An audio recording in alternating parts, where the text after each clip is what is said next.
Sermon 66 de saint Augustin, Jésus-Christ et saint Jean. Matthieu chapitre 11, versets 2 à 11.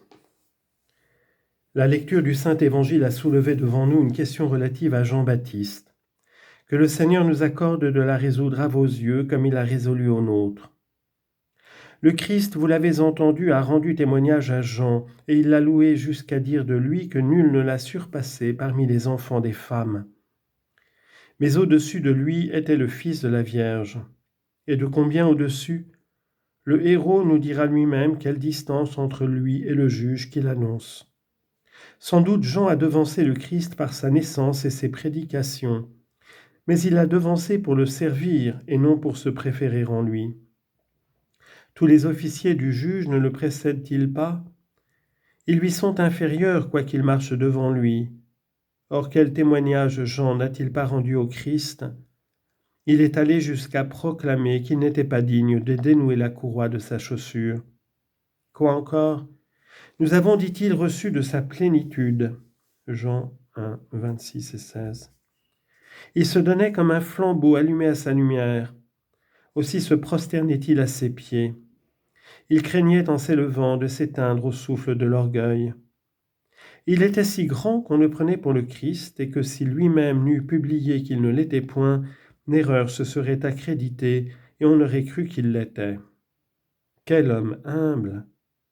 Le peuple lui rendait de tels hommages et il les dédaignait. On se trompait sur la nature de sa grandeur et il s'abaissait davantage. Ah, c'est que rempli du Verbe de Dieu, il ne voulait point de l'élévation que confère la parole des hommes. Voilà ce que Jean dit du Christ. Mais le Christ, que dit-il de Jean?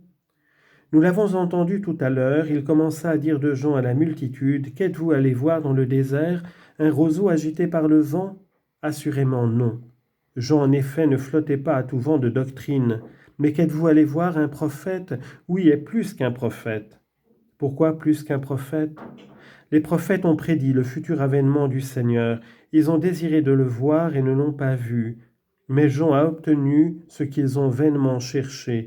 Il a vu le Seigneur, il l'a vu, il l'a montré du doigt en s'écriant « Voici l'agneau de Dieu, voici celui qui efface le péché du monde. » Jean 1, 29. Le voici. Déjà le Christ était venu, mais on ne le connaissait pas. De là les fausses idées répandues sur Jean. Voici celui que les prophètes ont désiré de voir, celui qu'ils ont prédit, celui que figurait la loi. Voici l'agneau de Dieu, voici celui qui ôte le péché du monde. Tel est le témoignage glorieux rendu par lui au Seigneur.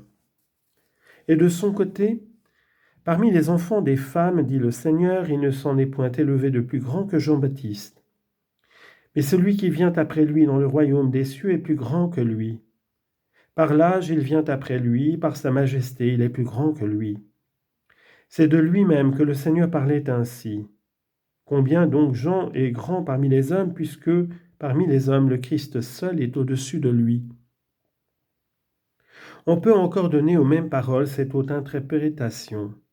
Parmi les enfants des femmes, il ne s'en est point élevé de plus grand que Jean-Baptiste, mais le plus petit dans le royaume des cieux est plus grand que lui. À ces mots, celui qui est plus petit que lui dans le royaume des cieux est plus grand que lui, donnez un sens différent de celui qui précède, et entendez ici le royaume des cieux où sont les anges. Il s'ensuit que le moindre des anges l'emporte sur Jean. Quelle idée Jésus nous donne de ce royaume que nous devons ambitionner, de cette cité dont nous devons aspirer à devenir des citoyens. Quels ne sont pas ceux qui l'habitent? Qui pourrait mesurer leur grandeur, puisque le moindre d'entre eux est supérieur à Jean? À quel Jean? À celui que nul ne surpasse parmi les enfants des femmes. Après ces glorieux et véridiques témoignages rendus au Christ par Jean et à Jean par le Christ, pourquoi du sein de sa prison, où il doit subir bientôt la mort, Jean envoie-t-il ses disciples vers le Christ en leur adressant ces mots? Dites-lui, êtes-vous celui qui doit venir ou bien est-ce un autre que nous attendons? Comment? C'est à cela que se réduisent toutes ces louanges? Doute-t-il de lui après l'avoir tant glorifié? Que dis-tu, Jean? À qui parles-tu et qui es-tu toi-même? C'est au juge que tu parles et tu es son héros. Tu l'as montré du doigt, tu l'as montré et tu lui as dit, nous avons tous reçu de sa plénitude. Tu as dit aussi, je ne suis pas digne de dénouer la courroie de sa sandale. Et maintenant tu demandes, est-ce vous qui devez venir ou est-ce un autre que nous attendons? N'est-ce pas lui-même? Et toi, n'es-tu pas son précurseur? N'es-tu pas celui dont il a été prédit? Voici que j'envoie mon ange devant ta face et il te préparera la voie.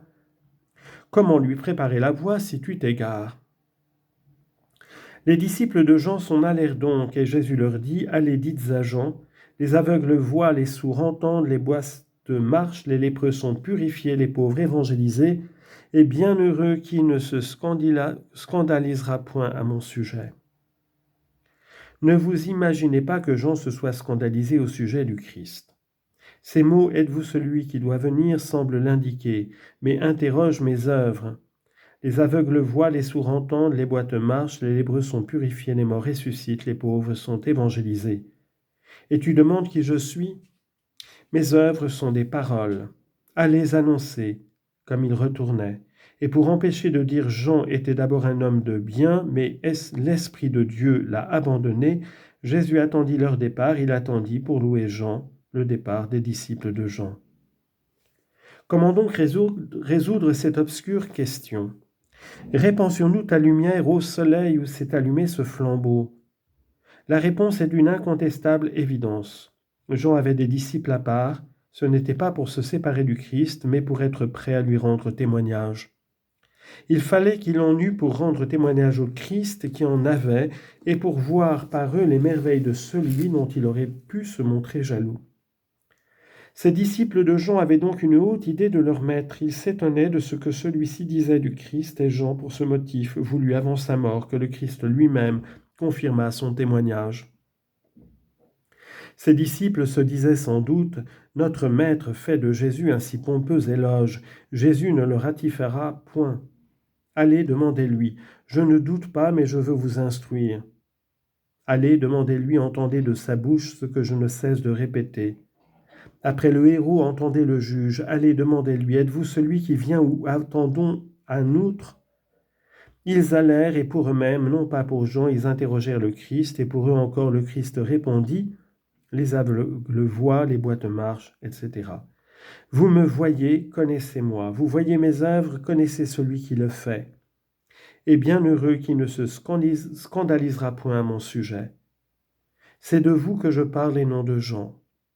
Pour prouver en effet qu'il ne parlait pas de Jean, comme il s'en retournait, Jésus commença à dire de Jean à la multitude, à faire de lui un éloge vrai, étant lui-même véridique et la vérité même. Cette question me semble suffisamment éclaircie. Il convient donc de terminer ici ce discours, mais songez aux pauvres.